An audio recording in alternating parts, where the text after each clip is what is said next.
Biology Fortified, and with me here is Jason Williams.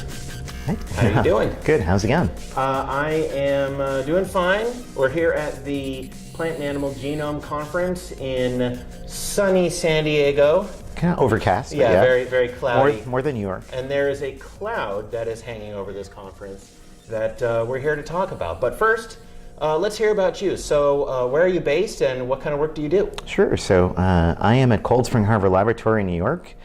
I've been there for about 15 years or so. I work actually currently at the Learning Center, which is a unit within Cold Spring Harbor dedicated to genomics education. I've worked in the Cancer Center. My background is in plant biology, so I work there a little bit. But I spent a lot of time teaching computational skills and coordinating and working with groups all across the world. Yep. So, what category of education? Are you talking about college level, high school, going to elementary schools and teaching them about genomics? So what's going on? We see students everything from middle school, and they might come and do a DNA extraction, to high school students. What I particularly focus on is educating faculty, both on the research side, so perhaps they've never done a big data analysis like an RNA-seq experiment looking at the genome, or I teach educators specifically to bring tools into the classroom. We're always thinking now about data science skills, so data science and biology naturally pair together, and bringing those things focused on the undergraduate level. We know in science education that impacting freshmen and sophomore at the undergraduate level improves their retention in science, and it gives them a much better biology education experience. So I'm focused a lot on that, especially through my work on a project called CyVerse, which is an NSF-funded resource to provide computational skills and resources to researchers. Okay. Yep. Yeah, I once went to a National Science Teachers Association conference, helping out ASPB once, but I also had some experiment kits that I was handing out at the conference, and we do kits too. Yeah, so I mean, I hadn't quite realized before, when you show up with a whole bunch of resources ready to go for teachers, they're like, I can have this, yes, for my classroom, yes, free, yes. Thank you. I had no other teachers. Can I take more? Yes, take them. That's why we're here. And that's kind of what I do. I hope to be able to go to more conferences like that. And I suppose you go to a bunch of them too. To hand out I do conferences. I do a lot of really travel and teaching at individual institutions. So, we are here at PAG. So this is a busy time for our project. I'm at a booth, and people are coming up. Please come. I'm going to Little Rock in a couple weeks. Another person was saying, please come down to Texas A&M. We need the skills here. I was teaching already in Arkansas the week before, and last year was about 85,000 miles of travel across the world, bringing these skills to people, especially some of the data skills. A lot of even professional researchers may not have gotten them on the undergraduate level, so we're starting low and really trying to get people from their earliest experience with science, not only to get the hands on molecular biology, for example, but also the data skill as well. Yeah, I mean, things are changing rapidly in scientific research. More than any of us can keep up. Yeah, I know. As soon as you graduate, then you're like, oh, here's some new tool here everybody's using already, and I didn't learn that yet. For sure. So I can tell that's useful for all levels. Yep, for sure. Okay, so something else is going on with research right now, and that's why we're here to. That's what we're here to talk about, and that is the federal government shutdown that's going on here in the United States. It's now, I think, the longest shutdown of our government that has happened ever in the existence of our nation. So what this means is that Congress has not passed a budget, and the president has not signed a budget that they've passed that has made it into law. So now there isn't the funding to actually run all kinds of government services. Things like in military, they're still going to be there. They wouldn't shut that down. But a lot of other things, such as the USDA and the FDA, are totally or partially shut down and not even allowed to do some work that they're doing. So, not even check their email. Yeah, not even check their email to say, by the way, I can't respond to you. Just autoresponders, nothing's happening. And we noticed this happening, the impact of this here at the Plant and Animal Genome Conference. Entire sessions shut down. And so how did you get involved in talking about the impact of the shutdown? Sure. So probably like anybody else, you heard about the shutdown. And it's like, okay, not good, but maybe didn't particularly affect your everyday scenario for some people, unless you're one of the federal workers, 800,000, I believe. Yeah.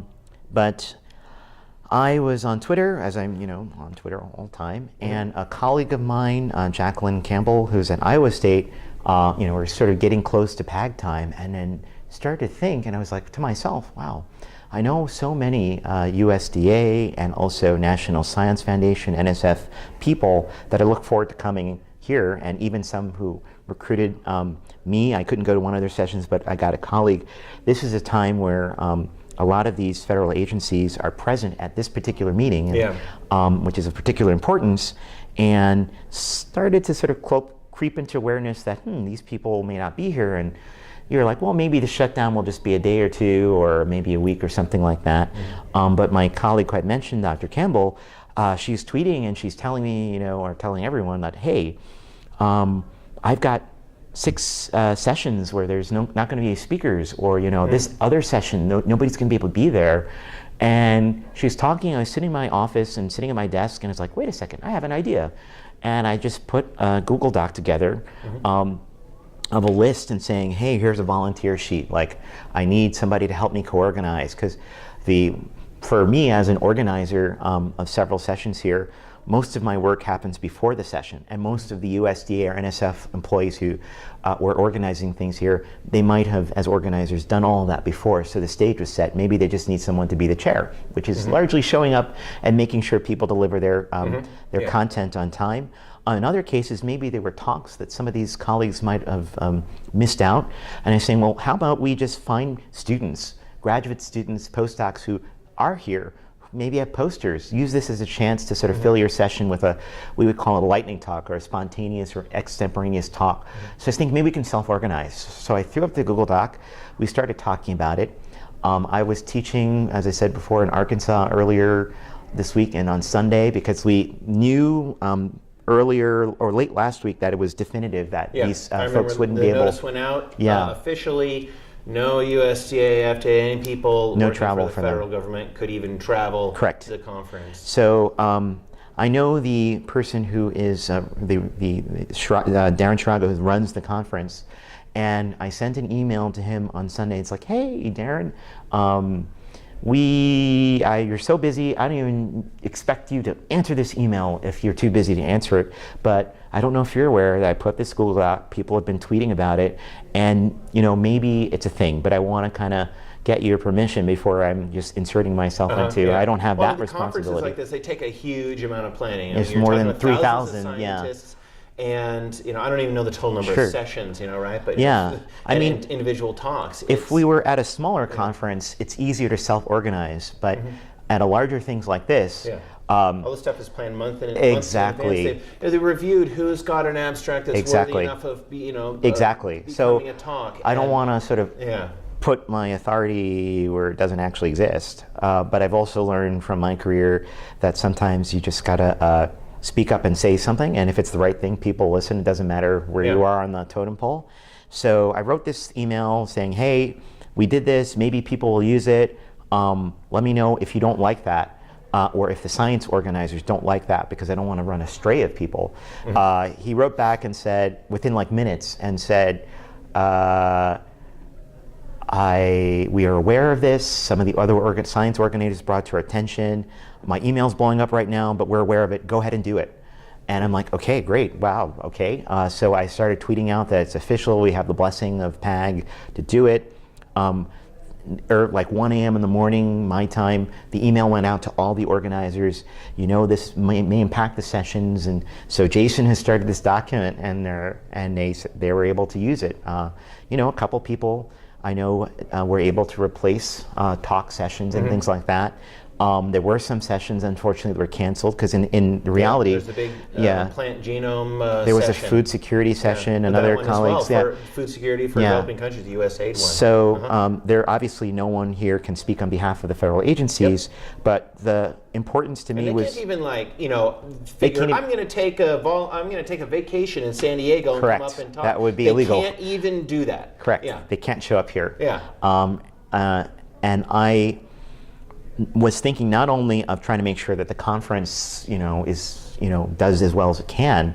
But some of these people I really have gotten to know by collaborating with them, or I see them every year at this conference, and I can truly say that just everyone I've encountered, I can't say about people I've never encountered, every single person I've encountered that works for USDA, ARS, Agricultural Research Service, that works for NSF, these are scientists who chose to work in government, which is a very different thing than working at a university or private company, and would obviously be successful in any role that they chose. They are some of the most dedicated people to the job that they do. They take it extremely seriously. I know that this situation itself is inherently somewhat political, but they are the most apolitical people when it comes to anything that they have to say about fulfilling their role in the government. Even at PAG, you can imagine that over the years, there's different changes in the US government, and administrations come and go, and people chat and talk, but program officers and people at that, they are just here to do the best job that they can do, and they are completely dedicated to doing that job, and it's never about politics, it's always about the science. So I know some of these people I consider almost friends, right? And I hoped in some way that this would be a way to honor them and let them know, I know you can't tell us, but we're trying to be there for you in the way that we can be there for you, because they plan these sessions almost from the time that PAG is over, thinking about how are they going to stimulate collaboration, or how is that session going to enable more science to happen, or how is it going to catalyze certain things. So they plan that and use PAG as a vehicle for that. So I want to make sure, to the limited extent that I could do, that happened, that we could make that happen. Yeah, because it's not just like, okay, they didn't get to show up to talk about their research or their projects, but then they'll be talking about resources available to the research community, and then so we don't get to hear about those direct from them. Then they don't get to see exactly what is the latest stuff going on all these fields. They don't get to talk about their own research and even be able to fulfill their obligations for their career. And I know they have to publish things. They have a lot of responsibilities, but then it just has this ripple effect on all the other things that are going on. Yes, so this meeting in particular, International Plant and Animal Genome Meeting, it really is the International Plant and Animal Genome Meeting. There's people who traveled from Chile, I had dinner with last night. All over the world. And we think about, and it's ironically related to the cause of the shutdown, where people are talking about border security. So many of us at this conference are actually concerned about food security and making sure that there is food on the planet for 9 billion people, right? As we talk about the population increases that one would expect, or for climate change. When food stops growing in Iowa, when corn doesn't grow in Iowa because it's 3 degrees warmer, the scientists here are working on this solution. Corn doesn't grow in Mexico, or it doesn't, the plants don't grow elsewhere. Exactly. And we don't translate that research into an application. Yes. Then that probably would have an impact on security of even this country. So no matter what the answer to those solutions might be, they're probably actually going to appear at this meeting. I'm not saying that it's starting at this meeting in this one particular session, but I can pretty much guarantee you, because there's not many forums for ag genomics, plant and animal genomics. There's not all that many places where these people gather, and nothing else of this size and of this context. So anytime you're interrupting this meeting, you're actually having this global effect on what will happen. We will never know the full impact of what didn't happen. You can't say what didn't happen. One, we can't study it in the same way as we can other things in science. But essentially, everyone here is dedicated to this food security. Now, ironically, it's linked to the problem, because many of the people that are coming into the United States, and that's causing this issue where people are concerned with border security, many of them in reality are actually climate refugees who, because of food insecurity in their own countries, their crops in many Central and Southern American countries have failed because of climate change. Those crops have failed 1 year, 2 year, 3 years.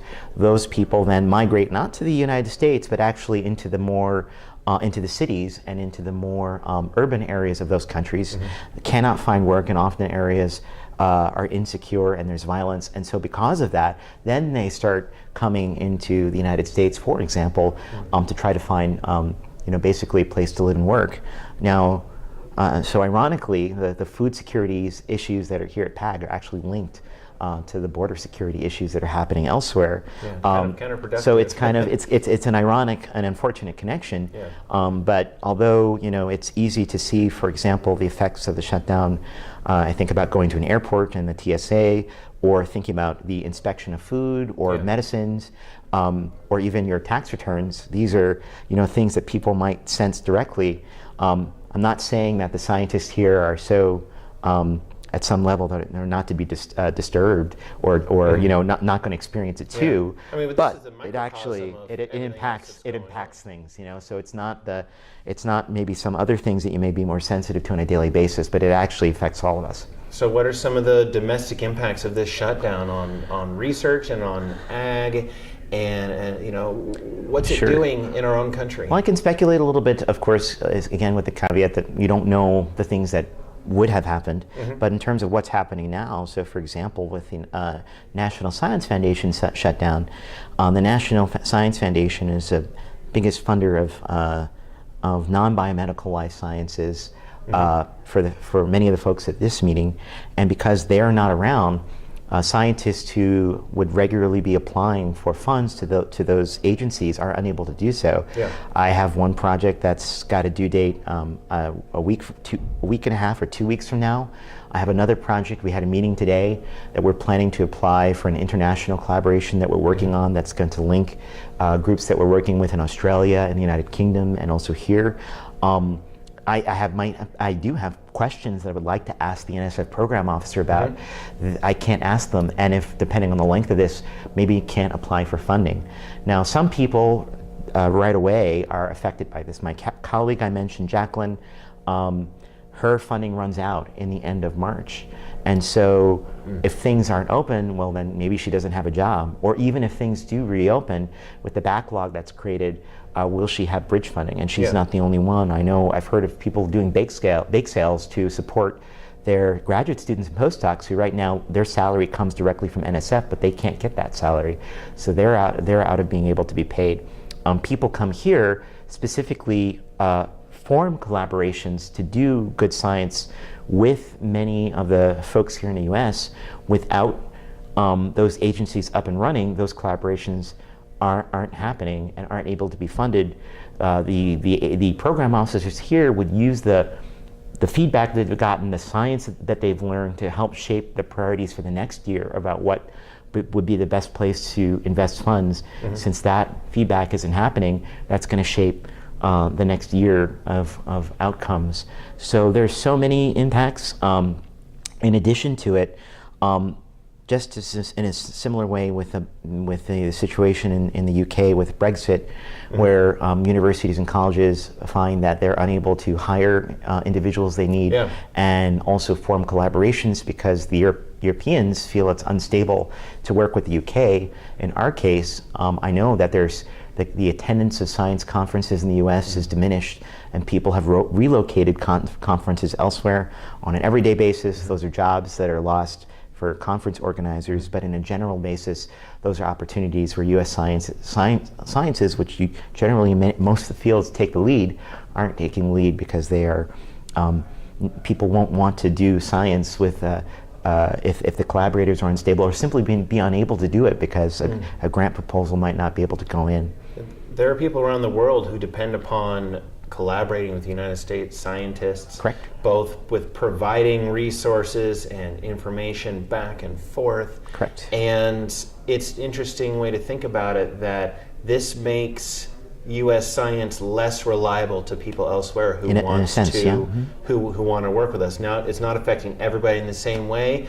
Like my project, though it is federally funded, the funding is there already, and so I can do my stuff at my and in some academic cases, institution. But that's not the case for all of them. Depending on how things last, in some cases, my and other institutions, we get those funds, but sometimes it's not the entire amount, and you get it on a quarterly basis or whatever it is. But I've seen conversations, somebody was showing me an email that they got from one of the supercomputing centers, and people are worrying, wait a second, we may not be able to run these computers because can we pay our light bill and our water bill? So we don't know, because it's now going into uncharted territory.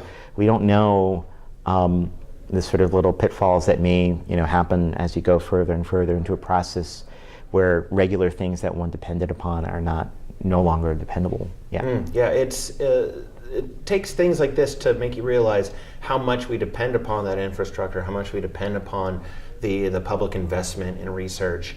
And then downstream of this, when you're talking about plant and animal genome conference, you're talking about agriculture for crops, and then agriculture when it comes to farm animals Sure. and such. And there are farmers out there who are going to be the downstream recipients of the impact of this. Yeah, I mean, it's always hard to, I mean, humans are bad at realizing the impact of their actions, or, looking too far in the future. But just for example, maybe people had the experience of going to the supermarket and there's no romaine lettuce on the shelves because of the incident, which people here probably also try to solve in some ways too.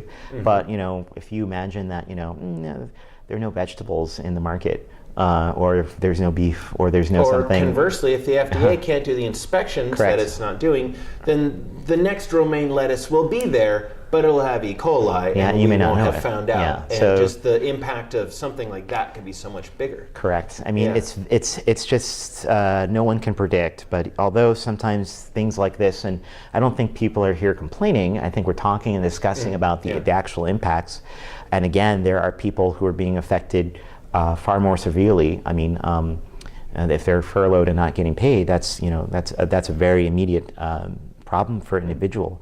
But it does ultimately affect everybody if science isn't being done. Yeah. Well, I think one thing that's positive that came out of this, if PAG is a microcosm of what's going on in research and ag as a result of this shutdown, is that you can organize to try to fill some of those gaps and help bridge it, at least while some of this stuff is going on, and our political leaders figure out what they're doing. Sure. And then maybe if they can realize those impacts, they might be less likely to think that this is the best way to decide on policy. Yeah, it very well could be. And I think the PAG meeting has been a success, and there's been some interruption, but thankfully, most of it has been able to continue. But it's certainly a noticeable absence, and we see canceled sessions, empty booths, and missing colleagues that we would have loved to see and talk to and catch up with and collaborate on. But we're going to try to do the best and make the best of a situation that's unfortunate at the moment. Okay. Yeah. Well, thanks so much, Jason. Thank you. And nice talking to you. Nice as well.